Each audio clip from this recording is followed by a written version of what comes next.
ओम नमो बुद्धाय। दोस्तों, आज की इस वीडियो में हम जानेंगे कि दूसरों की मन की बात को किस प्रकार से पढ़ सकते हैं। दोस्तों, दूसरों की मन की बात के बारे में जानने के लिए हमें 3 नियमों का पालन करना होगा। तो आज की इस वीडियो में हम उन 3 नियमों को जानेंगे। दोस्तों, इसे हम एक बुद्ध कहानी के माध्यम से समझेंगे, तो वीडियो के अंत तक जरूर बने रहिएगा। और यदि चैनल को सब्सक्राइब नहीं किया है तो सब्सक्राइब कर लें और वीडियो को शेयर कर दें ताकि सब लोग इसे जान सकें।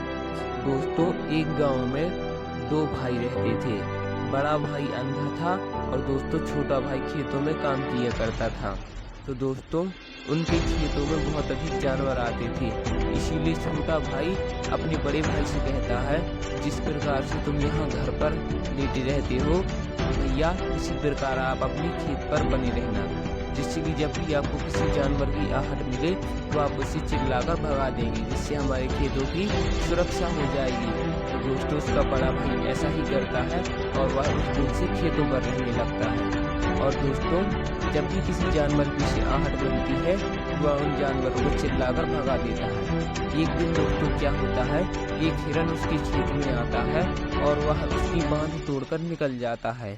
दोस्तों, कुछ देर बाद एक वहाँ पर राजा जी आते हैं और उस व्यक्ति से पूछते हैं कि क्या तुमने यहाँ पर किसी हिरन को देखा है। वह कहता है, हे राजन, तुम्हें उस हिरन की कोई जरूरत नहीं है, तुम बेकार में ही अपना समय बर्बाद कर रहे हो। वह हिरन तुम्हारे किसी काम का नहीं है। और वह राजा कहता है कि तुम तो अंधी हो, तुम्हें इस बारे में किस प्रकार से पता। तो वह कहता है कि हे राजन, वह जो हिरन है वह एक तो पहली बात तो वह हिरन नहीं है, वह क्या है दोस्तों, हिरनी है और वह गर्भवती हिरनी है। तो जिससे राजन कहता है कि तुम्हें यह किस प्रकार से पता चला। तो राजन अपने मंत्री से कहता है कि तुम उसी हिरन को जिंदा पकड़ कर लाओ। तो उनका मंत्री जाता है और हिरन को जिंदा पकड़ता है और लाता है। तो दोस्तों, जब राजन देखते हैं कि वह एक हिरनी है और वह गर्भवती है, तो फिर वह उस व्यक्ति से पूछता है कि हे भैया, आप हमें बताइए कि यह आपको किस प्रकार से पता चला यह एक हिरनी है और अंधी है, क्योंकि आप तो अंधे हैं और वह आप तो इसे देख नहीं सकते, तो आपको इस कैसे पता चल गया कि यह गर्भवती हिरनी है।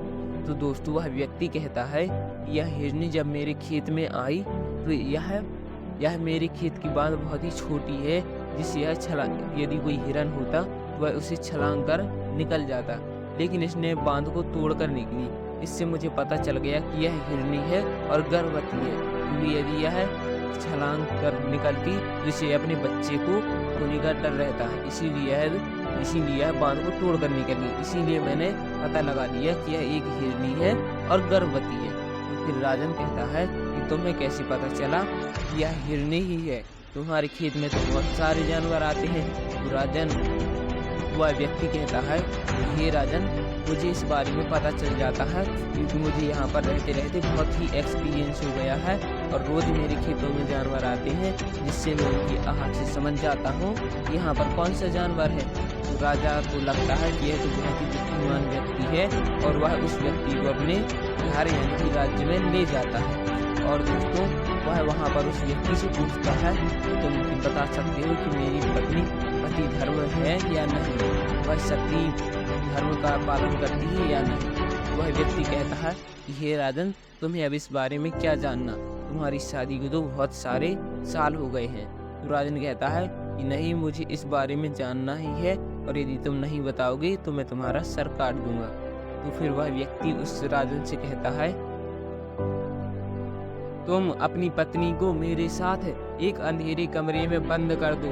और फिर वह राजा मंत्री से कहता है कि जाओ, तुम मेरी पत्नी को और इस अंधे व्यक्ति को एक कमरे में बंद कर दो। दोनों को मंत्री एक कमरे में बंद कर देता है। फिर अंधा व्यक्ति राजा की पत्नी से कहता है कि क्या मैं तुम्हें छू सकता हूँ। तो राजा की पत्नी बहुत ही गुस्सा हो जाती है और उसे मारने पीटने लगती है, घूंसों से, लातों से, जैसे तैसे करके वह बाहर निकलता है और राजा से कहता है कि तुम्हारी पत्नी पतिव्रता नहीं है, पतिव्रता स्त्री नहीं है, जिससे राजा बहुत ही क्रोधित हो जाते हैं और अपनी तलवार म्यान से निकालते हैं और जाकर रानी के पास जाकर कहते हैं कि जो बोलना सच सच बोलना। और राजा कहते हैं कि तुम पतिव्रता हो। रानी कहती है नहीं, मैं पतिव्रता नहीं हूँ। जिससे राजा बहुत ही खुश हो जाते हैं और वहाँ से लौट कर आते हैं और फिर उस व्यक्ति से पूछते हैं कि तुम्हें किस प्रकार से पता चला कि मेरी रानी पतिव्रता नहीं है। तो अंधा व्यक्ति बताता है कि हे राजन, मैंने तुम्हारी पत्नी से केवल इतना ही कहा था कि क्या मैं तुम्हें छू सकता हूँ, जिस पर वह इतनी ज्यादा क्रोधित हो गई कि वह मुझे मारने पीटने लग गई। अब दोस्तों क्या हुआ, उसने उस अंधे व्यक्ति को छुआ ही तो।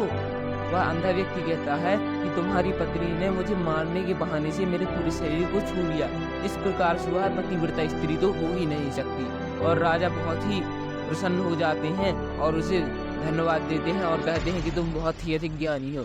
और राजा कहते हैं कि तुम्हें अभी मेरे एक प्रश्न का उत्तर और देना होगा, तभी मैं तुम्हें यहाँ से जाने दूंगा।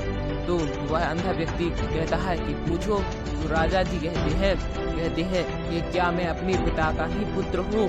तो इस पर अंधा व्यक्ति कहता है इससे तुम्हें क्या करना है, तुम राजा हो, राज करते हो, अब तुम्हें अपने पिता से क्या करना है। तो वह राजा कहता है कि नहीं, मुझे इसके बारे में जानना है, नहीं तो यह मेरे बारे में हमेशा भ्रम बना रहेगा।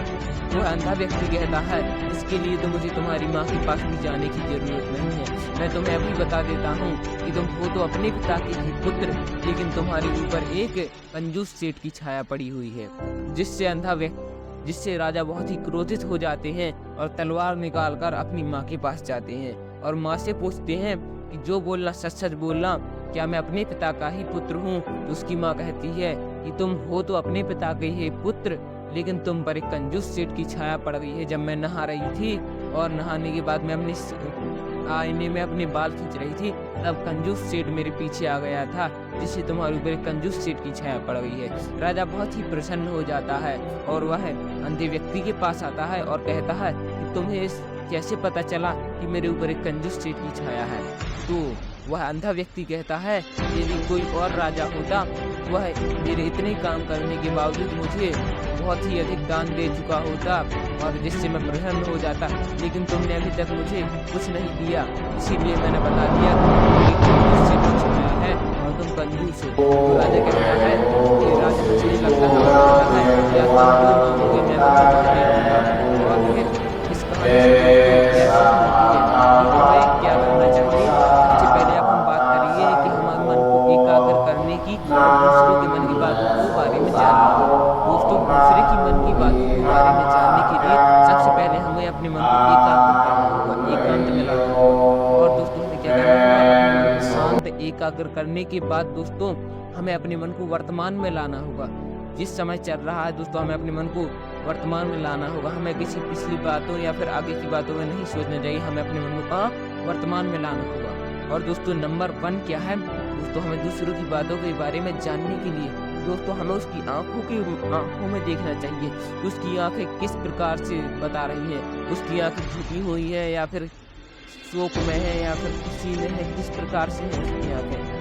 दोस्तों जिस प्रकार से चोर की आंखें, कभी जिससे हम बात कर रहे हैं यदि उसने कोई चोरी की होगी, वह कभी भी आपकी आंखों के सामने नहीं देखेगा, वह इधर उधर डोलेगा, आंखों को घुमाएगा, जिससे कि वह आपसे नजरें न मिला पाए और उसका झूठ पकड़ा न जाए।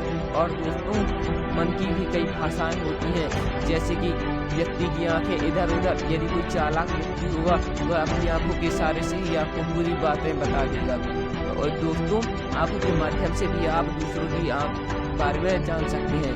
वह अंधा व्यक्ति दोस्तों पहले अंधा नहीं था, इसने वह दीक्षा अपने गुरु से प्राप्त की थी शिक्षा, जिससे उसने राजा को बताया यदि हम व्यक्ति की आंखों में देखें तो हम उसके बारे में जान सकते हैं कि वह क्या सोच रहा है। और दोस्तों जो उसने दूसरा उपाय बताया, वह बताया कि दोस्तों हम उसकी बॉडी लैंग्वेज, उसकी बॉडी कैसे घूम रही है, उसके हाथ इधर उधर किस प्रकार से जा रहे हैं, इससे भी हम पता लगा सकते हैं वह उसका हाव भाव कैसा है, वह इस बार क्या सोच रहा है, हाथ इधर उधर तो नहीं हिला रहा है। इससे भी हम उसकी बॉडी लैंग्वेज से भी हम उसके बारे में दोस्तों पता लगा सकते हैं वह अभी क्या करने वाला है और उसके मन में अभी क्या चल रहा है। दोस्तों जब हम अपने मन को एकाग्र करते हैं, और दोस्तों जो उसने तीसरा उपाय बताया वह बताया कि चेहरे के हाव भाव, उसका चेहरा उदास है या फिर खुशी का है या फिर उसका चेहरा झुका हुआ है या फिर सर उठा हुआ है।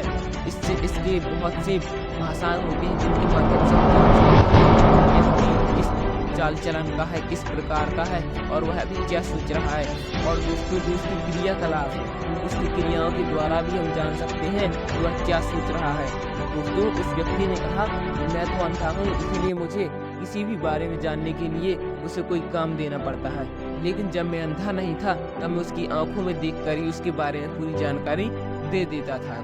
तो दोस्तों इस कहानी से हमें ये सीख मिलती है कि हमें अपने मन को एकाग्र करना चाहिए और वर्तमान में लाना चाहिए। और जिस व्यक्ति से आप बात कर रहे हैं, जिस व्यक्ति के बारे में आप जानना चाहते हैं, उसे गौर से देखें और उसकी प्रत्येक क्रियाकलाप को अच्छे गौर से समझें, तो आप उसके बारे में पूरी जानकारी दे सकते हैं। जो दोस्तों महात्मा लोग होते हैं वह इन्हीं सब बातों पर गौर करके हमारे बारे में बता देते हैं कि हम अभी क्या सोच रहे हैं।